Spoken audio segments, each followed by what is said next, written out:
قرآن بھی ہمارے لیے ریڈ لائن ہے، قرآن کی طرف، ختم نبوت کی طرف میلی آنکھ سے دیکھنے کی اجازت نہیں دیں گے۔ اپنے وزیر اعظم اسلامی جمہوریہ پاکستان جناب میاں محمد شہباز شریف صاحب سے مطالبہ کرتا ہوں کہ فوری طور پر ہائی لینڈ اور سویڈن کے سفیروں کو بلا کر کہہ دیں کہ وہ اپنے آباء و اجداد تک پیغام پہنچا دیں کہ یہ گستاخیاں بند ہونی چاہیے، ورنہ آج یہ پرامن احتجاج نمائش چورنگی پر ہو رہا ہے،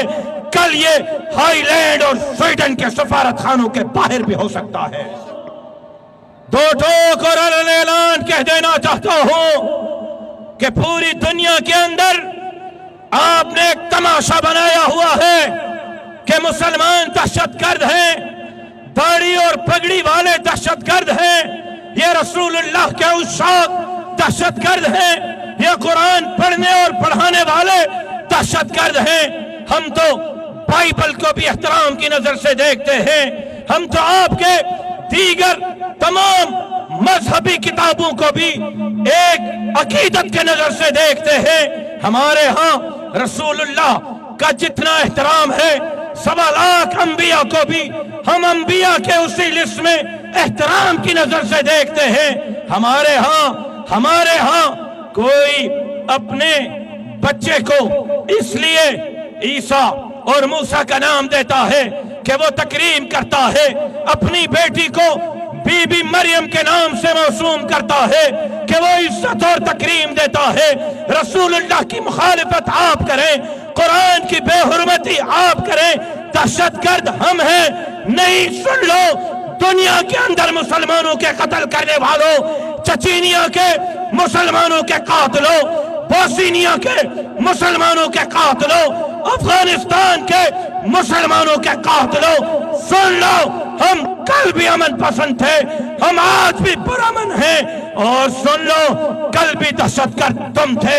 آج بھی دہشت گرد تم ہو، لیکن سنو، ختم نبوت بھی ہمارے لیے ریڈ لائن ہے، قرآن بھی ہمارے لیے ریڈ لائن ہے،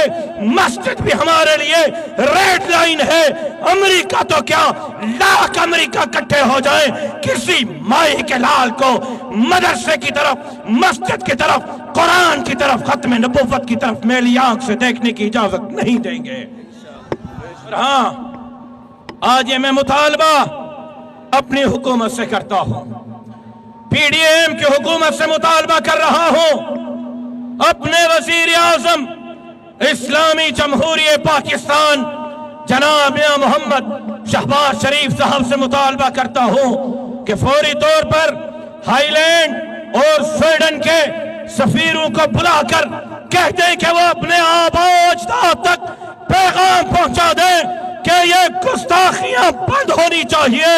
ورنہ آج یہ پرامن احتجاج نمائش چورنگی پر ہو رہا ہے، کل یہ ہائی لینڈ اور سویڈن کے سفارت خانوں کے باہر بھی ہو سکتا ہے۔ آپ تیار ہیں؟ آپ تیار ہیں؟ آپ تیار ہیں؟ ان احمقوں کو پتہ ہی نہیں ہے، ہم تو اس لیے جی رہے ہیں، ان احمقوں کو یہ پتہ ہی نہیں ہے، ہم تو اس لیے جی رہے ہیں کہ قرآن کی چوکیداری کرتے ہوئے کاش کہ موت آ جائے۔ ان احمقوں کو یہ پتہ ہی نہیں ہے، ہم تو اس لیے جی رہے ہیں کہ دین کی، اسلام کی، ختم نبوت کی چوکیداری کرتے ہوئے شہادت کا موت مل جائے، نبی کی عزت و حرمت پہ مرنا عین ایمان ہے، سر مقتل بھی ان کا ذکر کرنا عین ایمان ہے۔ ڈراتا ہے مجھے کیا دار و رسن سے ارے ناداں، نبی کے عشق میں سولی پہ چڑھنا عین ایمان ہے۔ پروگرام کے انعقاد پر ایک مرتبہ پھر عالمی مجلس تحفظ ختم نبوت کو نہ صرف مبارکباد پیش کرتا ہوں بلکہ یقین دہانی کراتا ہوں، یہ تو آپ نے ایک دن کے نوٹس پر ہمیں بلایا ہے، لیکن آپ نے اگر 1 گھنٹے کے نوٹس پر بھی بلایا تو اسلام کے لیے، ختم نبوت کے لیے، قرآن کے لیے، دینی مدارس اور مساجد کے لیے جمعیت علماء اسلام عالمی مجلس تحفظ ختم نبوت کے شانہ بشانہ رہے گی اور انشاءاللہ اپنا کردار ادا کرتی رہے گی۔ پروگرام جاری رہے گا۔ میں انہی الفاظ سے اجازت چاہوں گا۔ اکابرین